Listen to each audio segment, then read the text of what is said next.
अनेक नामवंत कंपन्यांचे पदाधिकारी यांच्या भेट या ठिकाणी उपस्थित झालेले आहेत. सर्वांचंच आम्ही रक्षक प्रतिष्ठान महाराष्ट्र राज्य यांच्या वतीने सन्माननीय सुशील या सन्माननीय नगरसेवक प्रवीण कांबळे आपलं देखील सरचे स्वागत आहे. छत्रपती संभाजी महाराज की शिवप्रभूंच्या आशीर्वादाने या नोकरी महोत्सवाचा भव्य दिव्य समारंभ या ठिकाणी संपन्न होत आहे. छत्रपतींची निष्ठा हीच आमची प्रतिष्ठा. दादा पोहोचला तुम्हा आम्हा सर्वांचं लाडकं व्यक्तिमत्व सन्मान्य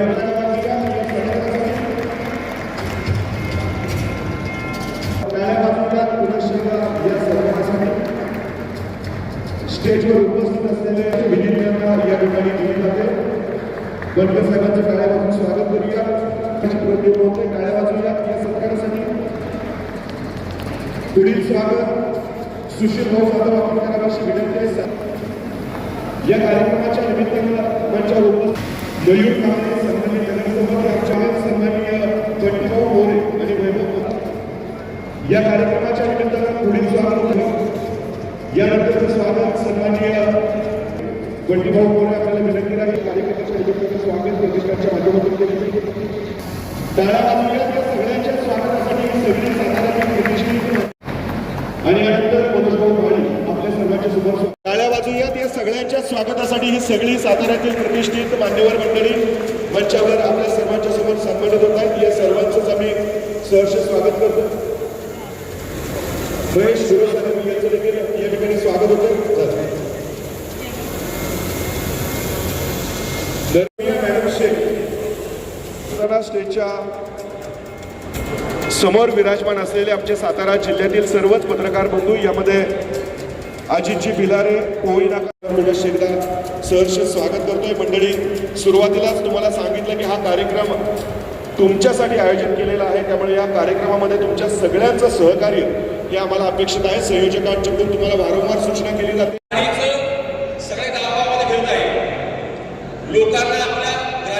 सन्मान्य जिल्हा पोलीस प्रमुख निखिलजी पिंगळे साहेब अगदी काही क्षणात या ठिकाणी उपस्थित होत आहेत. कृपया कोणीही जागा सोडू. सर्व HR प्रतिनिधींना विनंती आहे की आपल्या रूममध्ये जायचं आहे. सर्व HR प्रतिनिधींना विनंती आहे. तुम्हाला व्हॉट्सअपवरती तुमचा रूम नंबर मिळाला.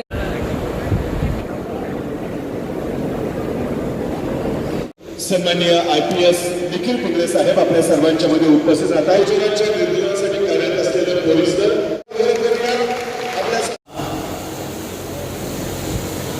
आज साधारण आपण 25 ते 30% लोकांना, मॅक्झिमम 35% लोकांना आज तुम्हाला नोकरी लागणार आहे. ऑन द स्पॉट सर्वांना नोकरी लागणार आहे. आणि जे 60 ते 65% लोक असतील यांनी काही टेन्शन घ्यायची गरज नाही, कारण तुमचा सर्वांचा भाऊ ॲवेलेबल आहे तुमच्यासाठी. आपण दर 4 ते 5 महिन्याला जॉब फेअर घेणार आहे. म्हणजे सातारा जिल्ह्यातल्या भगिनींसाठी, बंधूंसाठी प्रत्येक 4 ते 5 महिन्याला आपण जॉब फेअर घेणार आहे. आणि ते 4 ते 5 महिने आपण थांबणार नाही. ज्या लोकांना आज नोकरी लागणार नाही आहे अशा लोकांसाठी आपण एक कॉल सेंटर म्हणजे 2 ते 3 आपण लोक फोनवर बसवणार आहेत. ज्या ज्या ठिकाणी महाराष्ट्रामध्ये ज्या ज्या ठिकाणी ऑपॉर्च्युनिटी येतील ते त्या ठिकाणी आमची लोकं तुम्हाला फोन करतील. का तुमचे नंबर्स, तुमचे मेल ID सगळे आमच्याकडे आलेले आहेत. आम्ही फोन करून तुम्हाला सांगणार आहे या कंपनीमध्ये जॉब आहे, तुम्ही त्या ठिकाणी जा.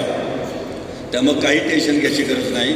आता तुम्हाला 30 ते 35 ते 25% लोकांना तुमच्या एज्युकेशनप्रमाणे लागेल. न लागणाऱ्या लोकांना आपण पुढच्या 4 महिन्यात देतो. आणि 4 महिन्यानंतर पुन्हा आपण जॉब फेअर घेतो आहे. तर हा पहिला जॉब फेअर आहे. हे प्रतिसाद कसा मिळतो आहे त्यासाठी मी इंटरनॅशनल कंपन्या बोलवलं नाही आहेत. तर मी स्वतः परदेशामध्ये 4.5 वर्ष राहिलेलो आहे. त्यामुळे अख्ख्या जगामध्ये जर आयलँड सोडले तर अख्ख्या जगात प्रत्येक कानकोपऱ्यात माझा मित्रपरिवार आहे.